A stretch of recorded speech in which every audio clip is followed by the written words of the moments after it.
গাজীপুরের টঙ্গীর তুরাগ নদের তীরে ফজরের নামাজের পরে আম বয়ানের মধ্য দিয়ে শুরু হয়েছে ইজতেমার কার্যক্রম। বয়ান করেছেন পাকিস্তানের এক শীর্ষ মুরব্বী। বিশ্ব মুসলিমদের দ্বিতীয় বৃহৎ এই জমায়েতে ইতিমধ্যে কয়েক লাখ মুসল্লি অংশ নিয়েছেন। শুক্রবার ফজরের নামাজের পর উর্দুতে বয়ান শুরু করেন পাকিস্তানের মাওলানা জিয়াউল হক। বাংলায় তর্জমা করেন মাওলানা নুরুর রহমান। সকাল 10টা থেকে শুরু হবে তালিমি বয়ান। এছাড়া জুমার নামাজ পরিচালনা করেন মাওলানা জুবায়ের। আজ বাদ ফজর ইজতেমার আনুষ্ঠানিকতা শুরুর কথা থাকলেও মানুষের উপস্থিতির কারণে বৃহস্পতিবার সন্ধ্যার পরেই শুরু হয়ে যায় ইজতেমা।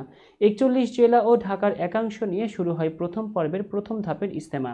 এবার 72টি দেশ থেকে প্রায় 2000-এরও বেশি বিদেশি অতিথি এসেছেন।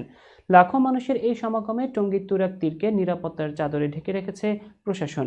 2 ধাপে ইজতেমার প্রথম পর্ব আজ 31 জানুয়ারি থেকে আগামী 2 ফেব্রুয়ারি পর্যন্ত চলবে। এই ধাপে অংশ নেবেন 41 জেলা ও ঢাকার একাংশের মুসল্লিরা।